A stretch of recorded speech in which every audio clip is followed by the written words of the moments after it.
El día de ayer en la mañanera, el presidente López Obrador habló sobre el caso de Genaro García Luna. El presidente ha señalado que los medios no están cubriendo o no estamos cubriendo con la suficiencia el caso, que hemos omitido a García Luna durante mucho tiempo. Bueno, aquí se ha dado una cobertura muy amplia sobre el tema.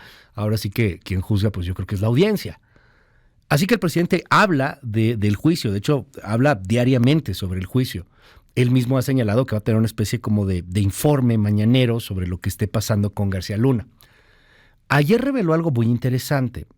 No es tan nuevo, pero sí en la voz del presidente, pues cambia por completo. 700 millones de dólares que de alguna u otra manera podrían estar alrededor de García Luna y que el Estado mexicano los quiere.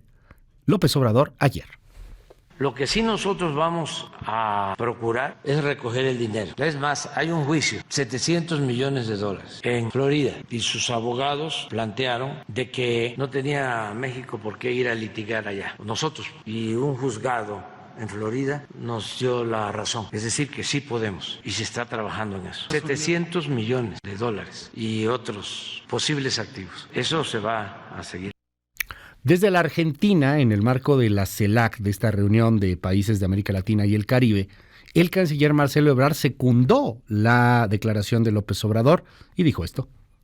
Se trata de una demanda que presentó la Unidad de Inteligencia Financiera, no la Cancillería, sino la UIF, entonces. Es de fecha 21 de septiembre del 2021. Es una demanda civil por daños en contra de 39 empresas y fideicomisos pertenecientes a los que participa Genaro García Luna o sus allegados. La Unidad de Inteligencia Financiera entonces presentó la estimación de que habría cerca de 700 millones de dólares que estén vinculados a contratos públicos de diferente naturaleza, vinculados a empresas que ya mencioné, en las cuales él era socio o sus allegados.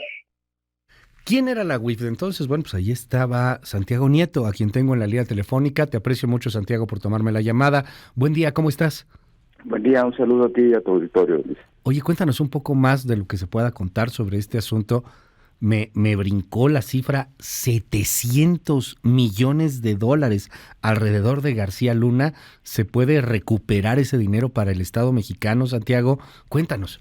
A ver, hay como varias aristas de este caso. La primera sería cómo se llegó a esa información. Fue a través del contacto con las agencias norteamericanas que nos plantearon que había un tema con García Luna. Por eso cuando García Luna es detenido en Estados Unidos, la UIF ya tenía una investigación bastante robusta. Esa investigación empezaba en la época de Calderón, cuando García Luna contrata un servicio que se llama NiceTrack, y con eso tuvo el primer sistema de espionaje telefónico en México. A dos hermanos, los hermanos Weinberg, que a la postre se convertirían en sus socios aliados. Estos hermanos Weinberg constituyen una empresa en Panamá, Numbac. Esa empresa en Panamá en 2011 genera una filial en México, y la contratación gubernamental, por eso digamos la cifra varía, pero son cifras, pero juntando todo podemos llegar a las cantidades mencionadas. Son 2.600 millones de pesos los que se contrata durante la época final de Felipe Calderón y la primera, y digamos los 6 años del gobierno de Enrique Peña Nieto. Hasta 2018 hay este tipo de contrataciones y además hay otro bloque de contratos en dólares que son 77 millones de dólares. Todo esto para Numbac. A eso habría que sumarle que GLAC, que es otra empresa de García Luna, había sido contratada por el gobierno de Miguel Ángel Mancera por 32 millones para generar un diagnóstico sobre una fiscalía en la entonces Procuraduría General de Justicia de la Ciudad de México. ¿A dónde se iba ese recurso? Básicamente a Panamá, pero también se iba para hacer pagos en Tel Aviv, en Curazao, en Letonia, y del dinero de Panamá se pagaba el esquema de vida de García Luna en Miami. De hecho, los hermanos Weinberg, que eran los propietarios del inmueble donde García Luna se encontraba, y esa, digamos, es una información que se le dio a los fiscales del Distrito Este de Nueva York. Tengo entendido que la defensa de García Luna ha planteado que esa información no sea utilizada en el juicio, sino solamente se le esté juzgando por lavado de dinero y por vínculos con la delincuencia organizada. Vamos a ver cómo va prosperando esa parte, que es, digamos, la penal en Estados Unidos. La penal en México está relacionada con una denuncia que presentó la Unidad de Inteligencia Financiera por los datos que acabo de mencionar sobre temas totalmente ligados con corrupción. Esa parte ha estado, desde que salí de la unidad, no tengo datos de cómo se ha ido continuando el tema en la Fiscalía General de la República, pero efectivamente, como el canciller Marcelo Ebrard lo mencionó, la UIF presentó una demanda civil en Estados Unidos, en donde el tema central eran en ese momento $250 millones, que el despacho que la UIF contrató, porque la UIF no puede litigar ante los tribunales norteamericanos, como tampoco la Cancillería lo puede hacer, se hace a través de despachos que tienen la autorización de las barras norteamericanas de cada estado para poder litigar. Entre la información que tenían las autoridades norteamericanas y los datos del despacho, en fuentes abiertas y en investigación propia, daban otros $250 millones. Entonces están los 77 millones de México, más los 2.600 de la contratación, más los 250 millones de propiedades vinculados con García Luna y sus allegados, que son el centro de la demanda. ¿Qué ha pasado en esta parte de la demanda? Que creo que es importante decirlo. La defensa de García Luna, que la llevan en México y en Estados Unidos, plantearon una motion to dismiss con la finalidad de que se desechara la demanda del Estado mexicano. Afortunadamente fue resulta en contra y ellos la tienen en este momento apelada ante los tribunales de Florida, pero ya dio un primer paso positivo hacia el reclamo de México, y creo que es algo importante que hay que plantear. Hay, de hecho, una denuncia que presentaron en contra en la Fiscalía Anticorrupción los abogados que litigan el caso a favor de García Luna, la verdad sin sentido, de que no tenía atribuciones para firmar el contrato y cosas así, cuando finalmente había autorización de varias áreas del Estado mexicano competentes, incluyendo el Consejo de Seguridad Pública, que me había, se me había instruido que hiciera presentar esa demanda en Estados Unidos. Yo creo que es un tema fundamental. Si queremos realmente reducir la capacidad operativa de los grupos delictivos, la recuperación de activos, la extinción de dominios es un tema importante, como el que estamos ahorita imputando en Hidalgo. Ahora, y ahorita platicamos de lo de Hidalgo, si nos das oportunidad, Santiago, pero para seguir un poco con lo de García Luna, entiendo que entonces son varios elementos y que estarían sumando más o menos estos $700 millones.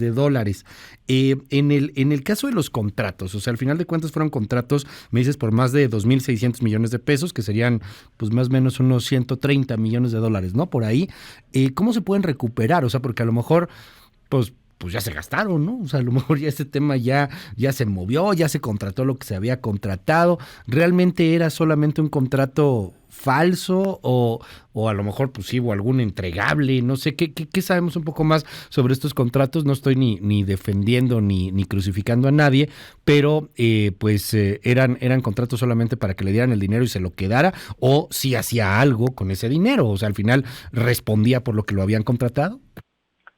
La verdad es que parte del esquema que se vivió durante esos años y que se sigue viviendo en varios espacios tiene que ver con la contratación de empresas fachada. En una primera instancia, evidentemente, no era una empresa fachada, pero después hay subcontrataciones.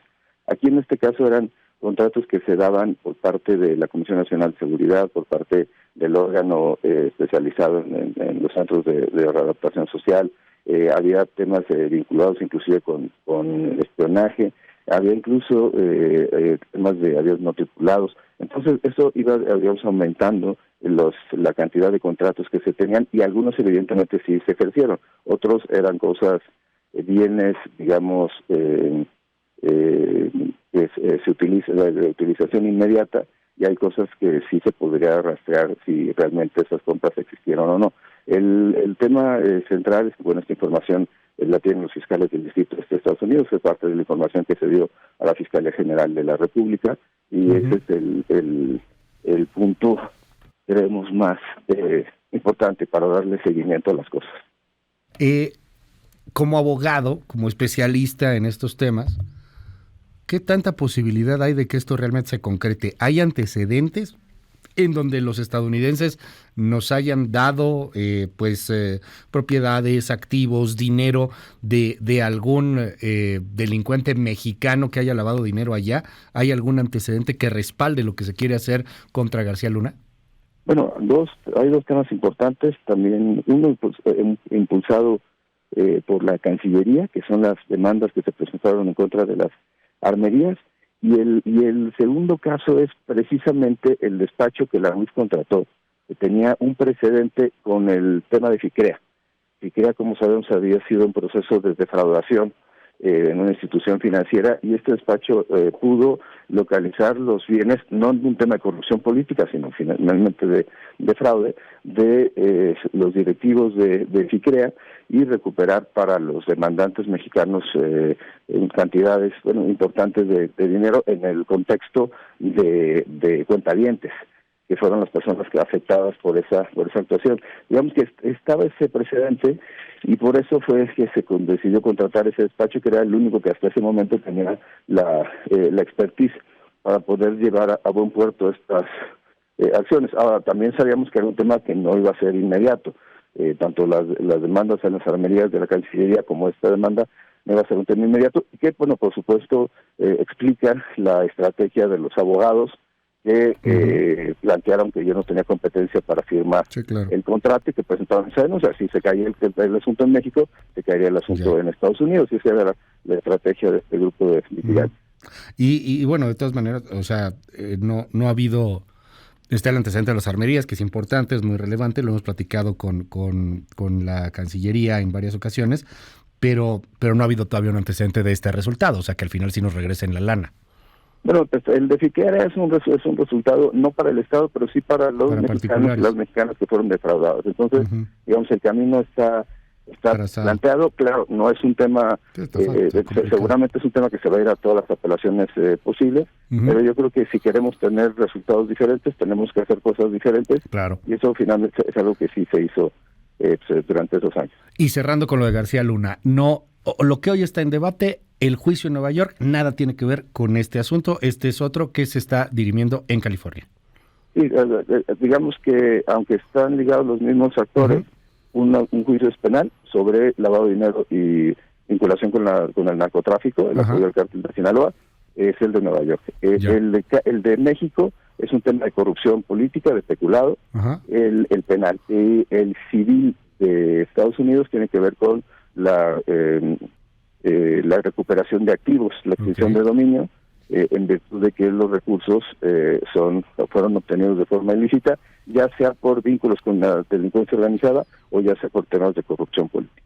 Oye, cambiando un poco de tema, hoy estás al frente de la Procuración de Justicia en Hidalgo, reto ahí importante, y me llama la atención este caso que también se ha mediatizado mucho, denominado la estafa siniestra, una especie como de estafa maestra en Hidalgo que involucra al exgobernador Omar Fayad. Cuéntanos un poco, ¿qué se está investigando sobre el tema? ¿Qué se puede saber?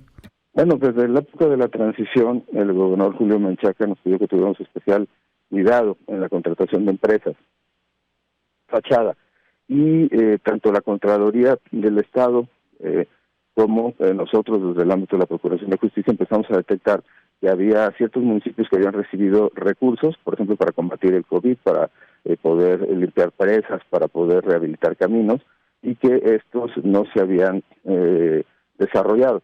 También contrastaba la cantidad de recursos, ¿no? Por ejemplo, 70 millones para Nopala o 109 millones para Singilucan, etcétera, que habían llegado y que no habían sido sujetos de ningún tipo de revisión, ni por la Auditoría del Estado, ni por la Contraloría del Estado. A partir de ahí pudimos localizar y tenemos en este momento a 6 presidentes municipales ya vinculados a proceso por la estafa siniestra. Tenemos otros 2 vinculados a proceso por otras razones, un tema de corrupción por un lado y otro un tema de violencia política en contra de las mujeres, 8 en total de los 84 presidentes municipales de la entidad, y esto nos ha permitido que 3 permanezcan en prisión preventiva justificada, y teníamos otros 3 vinculados a proceso que han tenido que dejar el cargo en razón de que bueno, tienen un proceso penal con una vinculación a proceso y por tanto la suspensión de sus derechos político-electorales. A partir de aquí, yo siempre he pensado que las procuradurías, las fiscalías tienen que ser academias de canto. Necesitamos obtener información, el Código Nacional de Procedimientos Penales nos lo permite, para poder ir al siguiente nivel de las personas que orquestaron. Evidentemente los presidentes municipales no eran el último nivel, sino tenemos ya un segundo nivel, digamos, documentado de funcionarios, de secretarios de Estado relacionados con estos hechos de corrupción. Hablamos de 2,000 millones de pesos en total, que para un Estado como Hidalgo, la verdad es una cantidad impresionante, por los niveles de pobreza, de marginalidad. Como el gobernador Julio Menchaca lo ha planteado, el mayor enemigo de Hidalgo es la pobreza, y lo que se tiene que hacer es pues, generar políticas públicas que permitan reducir esas enormes desigualdades sociales, y llevarse 2,000 millones de pesos, pues nos parece que es terrible. Durante los primeros meses de 2022, pero ya encontramos el esquema también en 2021, y vamos a ir hacia atrás, revisando precisamente con el mismo esquema, la recuperación de activos. A este momento, los presidentes municipales involucrados han devuelto más de 100 millones de pesos a la hacienda pública. Creemos que ese es el motor, debe ser el camino. Pero que es el 5%, ¿no? De todo lo que se transaron, o sea, 2,000 millones, nada más 2022. Sí. No, vamos avanzando, nos faltan varios casos, tenemos que, digamos, hacer casos ejemplificantes y que sirvan para que las personas pues devuelvan los recursos, den información respecto a quienes orquestaron esto. Creemos que inclusive se puede llegar al ámbito superiores, y creemos que no es un hecho aislado. Seguramente en todas las entidades federativas habrá ocurrido algo así. Vamos a seguir de cerca el tema. Oye, ¿y el huachicol cómo va? Bueno, el principal problema del Estado es precisamente el huachicol, que es competencia federal, no es competencia local, pero lo que hemos visto es que el huachicol tiene un componente que multiplica los casos delictivos en los ámbitos como el homicidio doloso, como la extorsión, como el secuestro, como el cobro de piso, como los temas de narcomenudeo. Y de hecho, donde sí tenemos competencias en narcomenudeo, y en muchos de los espacios, no digo que en todos, pero en muchos de los espacios donde hacemos un cateo encontramos narcomenudeo, cristal, básicamente cristal, marihuana, cocaína, y encontramos tomas de Pemex. Se la dice inmediatamente a Pemex, se aseguran los inmuebles, las personas se ponen a disposición primero de la Procuraduría del Estado, y en los temas de huachicol se ponen a disposición de la Fiscalía General de la República, y ahí sí hay que reconocer el trabajo de la Guardia Nacional y la Sedena para reducir esto. Pero hay que pensar algo, no solamente se trata del huachicolero, que con los ductos recientemente encontramos entre la Secretaría de Seguridad del Estado y nosotros una manguera que habían roto el paso del agua para meter la manguera dentro del ducto de agua y así poderla simular la toma clandestina. En lo que va de la presente administración del gobernador Menchaca, pues se ha recuperado poco más de 360,000 litros de hidrocarburo, pero la parte central es, si realmente queremos pegarles, no solamente hay que pegarle al huachicolero, hay que pegarle a las estructuras jurídicas, las estructuras financieras que lo soportan, hay que pegarle a la corrupción política. Muchos presidentes municipales están metidos en el tema, por acción o por omisión, y por supuesto, también a la base social que apoya a estos grupos, y eso solo se puede hacer con desarrollo económico, inversión, trabajo, evidentemente programas sociales, para cambiar la fisonomía del Estado. Te aprecio mucho, Santiago Nieto, que nos hayas tomado esta llamada telefónica, y bueno, pues estamos ahí al habla. Gracias por la información y por la apertura. Te mandamos un abrazo, buen día. Un abrazo, Luis. Muchas gracias. Gracias, es Santiago Nieto, hoy día procurador allá en el estado de Hidalgo. Y bueno, a ver, no perdamos de vista dos cosas. Uno, que es lo que convoca y provoca esta llamada con Santiago Nieto, a quien le aprecio que me la haya tomado, el asunto de García Luna. Dos, el tema de el escándalo que se viene con la estafa siniestra allá en Hidalgo. 2,000 millones de bar, no más 2022. Uf, pues qué hacía, no, es que, como dicen, no tenían llenadera. Está cañón. Bueno, pero a ver qué dice, a ver si algo dice Omar Fayad en algún momento. Vamos a darle por ahí seguimiento. Omar Fayad creo que ya ahorita está en su faceta de DJ. Él ya está preocupado en otras cosas. Quiere que lo inviten a los festivales de electrónica, los nuevos looks. Nomás que, oiga, Gober, ¿y los 2,000 millones de varos, dónde quedaron? Nomás de 2022. Vamos sumándole, a ver si no termina siendo una especie como la estafa maestra, ¿no? La estafa maestra fueron, pues, más o menos como 6,000 millones de pesos, si no me equivoco. Está cañón. Bueno, 7:34. ¿Y la prensa qué trae?